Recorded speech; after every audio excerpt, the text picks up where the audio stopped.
What is up, Envoys? And today I have another fun build for you guys. This is my Wrathful Nyx. Essentially, we're going to permanently be staying in R4 and using certain things to get around the map even faster. But as always, we're going to start with the Archon Shards, and we have 2 blue for energy max. We don't really use primed flow, so just having these to have at least 400 energy is really nice. 2 red for ability duration, as we do want some duration in this, and then a yellow for casting speed. The 2 blues, if you can find a way to get flow on, can be whatever you want, and if you rather have strength than duration, more power to you. Moving on to the build itself. Now, we have replaced our one with Wrathful Advance merely for the fact that it allows us to teleport with the hold. It's also going to give us crit chance for a melee weapon, which doesn't really matter in this case, but it is useful on occasion. For the aura, we are using Growing Power to get some strength, Cunning Drift mostly for the range, along with Stretch and Augur Reach for even more range, Umbral Intensify for strength, Continuity for some duration, Equilibrium for the energy and health, and Streamline for ability efficiency, as we do need some ability efficiency for this build. We are using the 2 augments, Assimilate, which allows us to use guns while in our 4, and it uses energy as opposed to just a base amount. I prefer this as I like walking around being basically invulnerable. And then we are also using Pacifying Bolts, which throws additional 3 bolts and gives a guaranteed radiation status, which causes them to attack each other, which is also very nice. We are also going to be using Molt Augmented for more strength and efficiency for more duration. Now, before we continue, Pacifying Bolts is very optional here. This is where you would realistically put flow if you don't want to use Pacifying Bolts, so that means those 2 Archon Shards on the 2 blue ones would be switched out for whatever you want. But again, I prefer Pacifying Bolts because of the fact that they start to attack each other, which is extremely nice, especially depending upon the enemy type. But yeah, that's what you would switch out for primed flow. Additionally, here, Streamline. If you'd rather have more efficiency, I would go Fleeting Expertise, maybe the where is it? I would go 1 rank down, so it's 50-50 instead of 60-60. If you don't want that either, technically this is a flex slot to put whatever you want, honestly. I'm not sure what you would put here, as I really enjoy this build. You could do Vigorous Swap, as you are realistically switching through your weapons depending upon what you need. But yeah, that's the build for Nyx. So moving on to the weapons, I won't go over the Furious, but I will go over the Phantasma Prime and the Ghoulsaw, as those are the more important weapons of this build. Not saying the Furious isn't important, however, we do use it. I have shown it off multiple times. So for the build for the Phantasma, we are using Savvy for status chance, Galvanized Health for multi-shot, Galvanized Acceleration for projectile speed and beam range, which is extremely nice for this. Repeater Clip.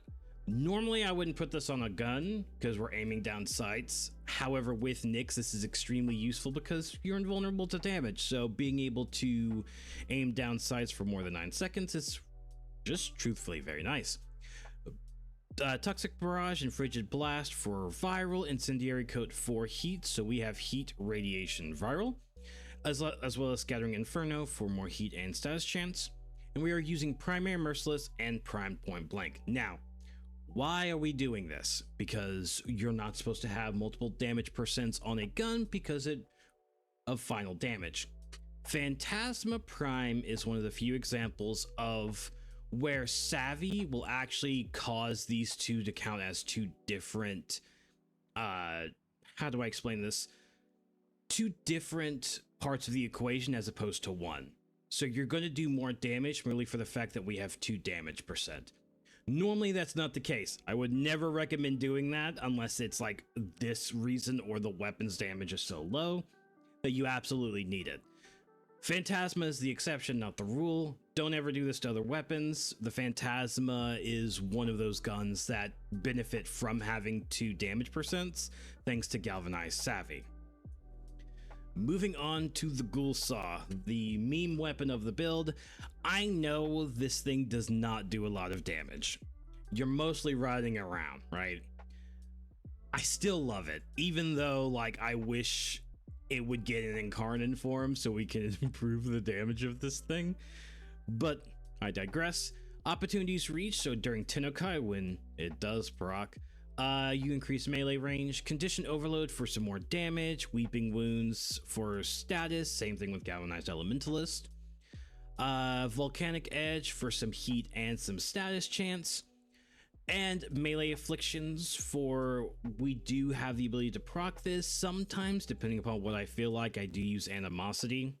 I have tried influence. It still requires you to kill things, which it's the Ghoulsaw.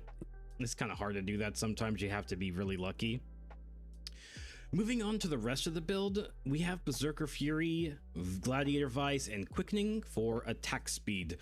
Why are we doing that? Because the higher your attack speed, the faster you move on the Ghoulsaw, which is extremely nice. If you can get a kill with this, you could get the extra 35% attack speed, which makes you move even faster.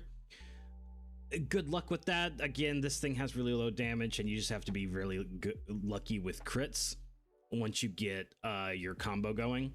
And we are using a Riven, which has crit chance, crit damage, attack speed, mostly for the attack speed. This is just really crappy luck. If you don't have a Riven, I would use Reach or Prime Pressure Point.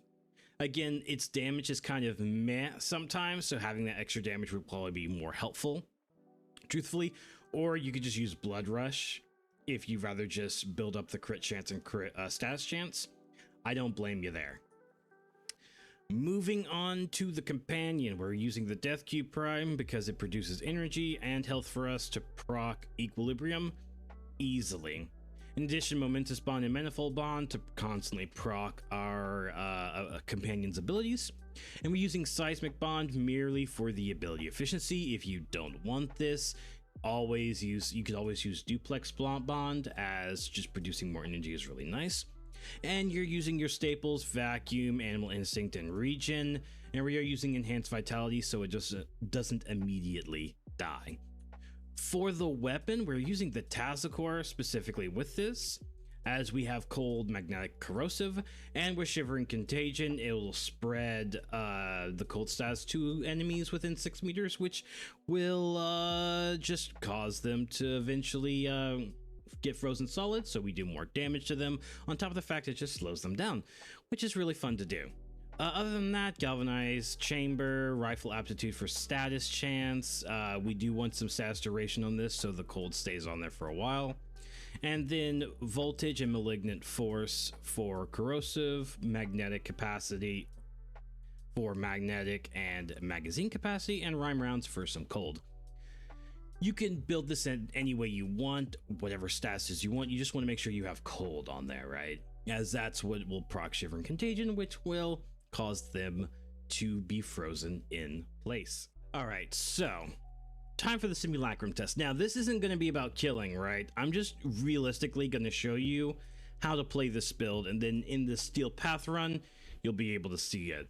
So we're going to activate our 4, start this bad boy up, and then if you hold, you can literally teleport where you want, right?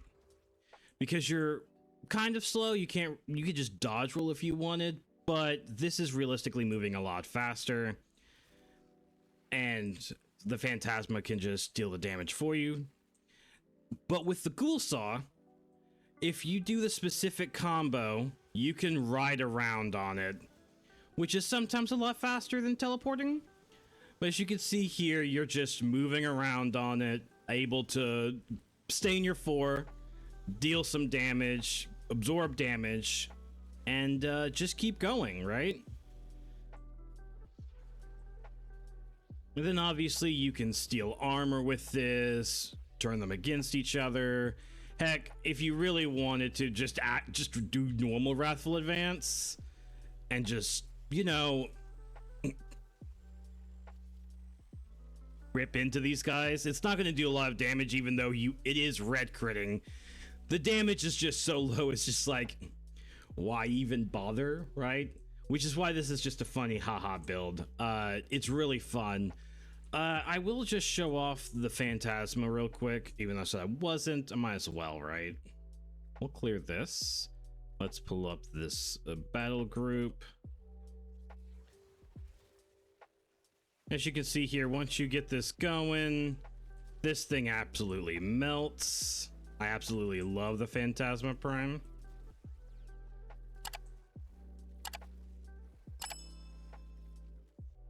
Right, and we'll just show off the Fierce real quick, which I'm pretty sure I've shown off in the past. The build is pretty easy.